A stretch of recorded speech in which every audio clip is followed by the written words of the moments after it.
One crisp morning, I woke to what sounded like a festival in my backyard. But when I threw open the back door, it wasn't music or laughter. My pool was a frothy disaster, a tidal wave of white bubbles spilling over the edges like a whipped cream apocalypse. My lawn looked like a party gone wild. And there, bobbing helplessly in the foam, was my inflatable dolphin, spinning as if it had given up on life. At first, I thought it was a teenage prank, but my security camera told a different story. At 3:12 a.m., there was Susan, my neighbor, in a bathrobe, dumping jug after jug of bubble bath into my pool like she was on a divine mission. Susan was the HOA queen, the type who'd fine you for a mailbox that was too reflective. Last month, she lectured me about my pool's offensive turquoise cover, claiming it clashed with the neighborhood's cohesive palette. Now, she turned my backyard into a literal soap opera. I sat on my deck, coffee untouched, watching the bubbles climb like they had a personal vendetta. For a moment, I wondered if this was some bizarre HOA initiation I'd missed, but not as was war.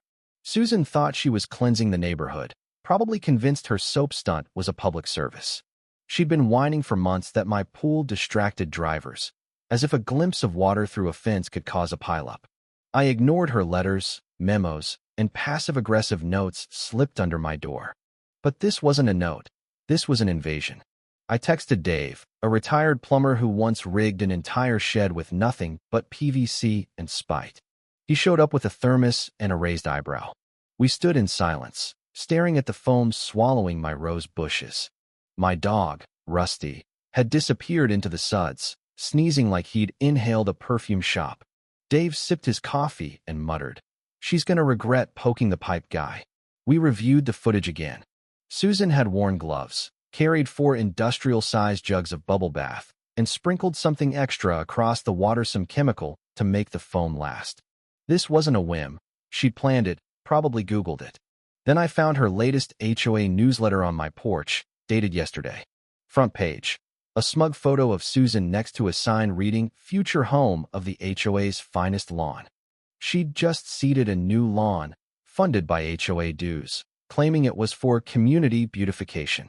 The hypocrisy burnished called my garden gnomes tacky, but here she was blowing our money on her vanity project. I walked to the edge of my property and looked down the hill.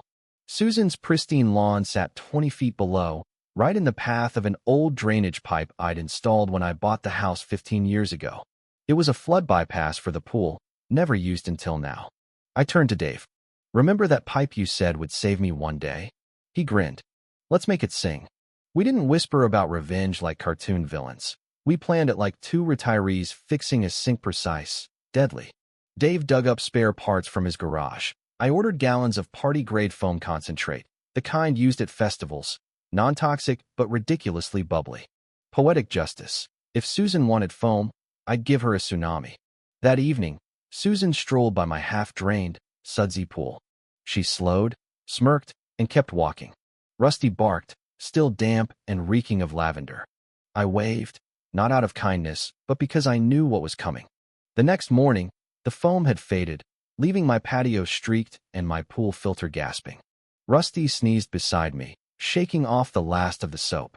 My marigolds were toast, my shed coated in froth, but anger gave way to a strange calm. Susan's stunt had handed me a weapon I hadn't used in years.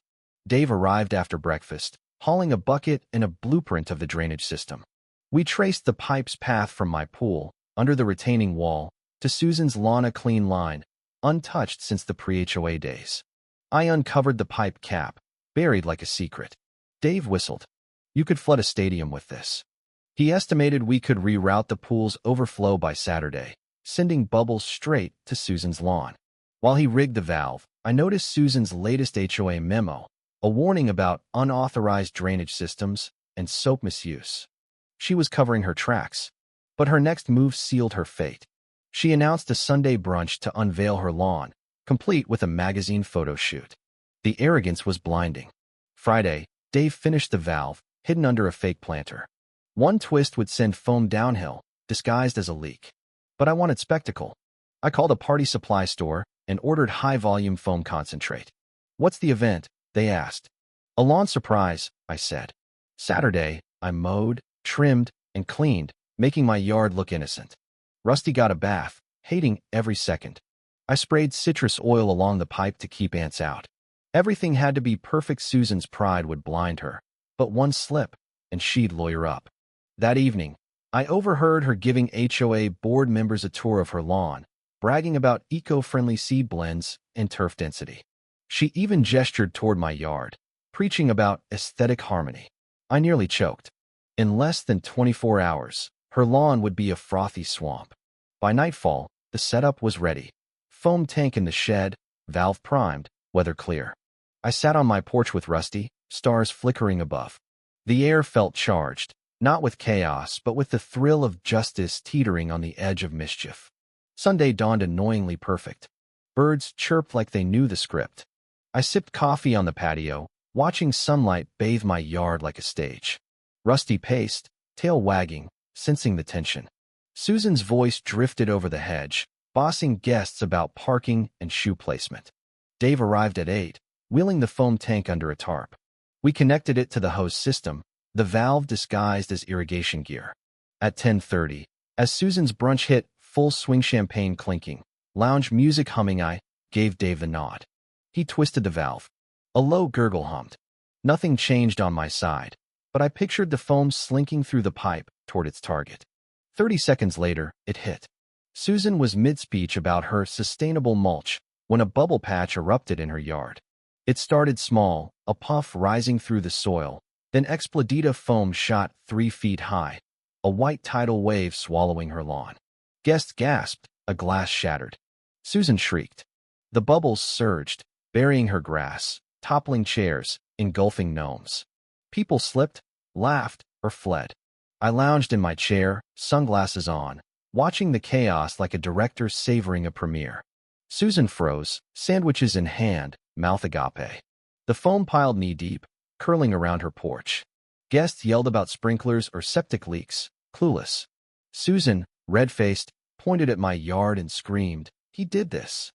I stifled a laugh as she stormed over, slipping twice, foam streaking her dress. "This is sabotage," she bellowed. I strolled to the fence, holding up the 2008 drainage plans. "What did I ruin, Susan? Your brunch or your shady lawn scam?" I explained the pipe's legality and her failure to check it before seeding. Her guests, now soggy, muttered. The HOA treasurer asked if she'd known about the pipe before spending our money. Susan paled. Dave joined me, grinning. I told her the foam would stop in 15 minutes per her HOA watering rules. She stood, sputtering, clutching soggy invitations. Rusty sprinted through the foam, tail wagging. By the time it settled, Susan's lawn was a muddy graveyard, her guests gone, her reputation in tatters. I sipped lemonade, feeling not revenge but peace. The next day, the neighborhood was eerily quiet. Susan's yard was a wreck, mud, foam residue, a toppled flamingo. She emerged, tracksuit stiff, staring at her ruined lawn. Our eyes met. I braced for a tirade, but she turned and vanished inside. Her silence screamed louder than any rant. By noon, gawkers arrived, snapping photos. Drone footage of the foam flood went viral, captioned, HOA brunch disaster. Theories swirled: chemical spills, prank wars, but suspicion grew. HOA board member Laura asked about the underground foam. I mentioned Susan's pool sabotage. Laura nodded, unsurprised. That evening, Susan's daughter, Chloe, slipped me an envelope. Inside, receipts showing Susan's HOA fund abuse, luxury mulch, catered brunches, even a spa day labeled community outreach. Chloe looked ashamed. Mom blamed you. It's not right. I promised to keep her out of it and sent the documents to the board. An emergency meeting was called. Susan tried to cancel it, citing trauma, but no one listened.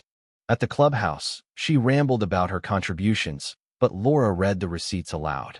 Neighbors shared ignored complaints. A motion to remove Susan passed unanimously. She sat, trembling, as her nameplate was pried off the HOA door. Susan faded. She walked with sunglasses, head down, ignored by neighbors exhausted by her reign. Her lawn became a weedy swamp, nicknamed the Bog. A for sale sign appeared. Then she was Ganino goodbyes, just a car loaded with boxes. I watched her pause, glance at my porch, then drive away.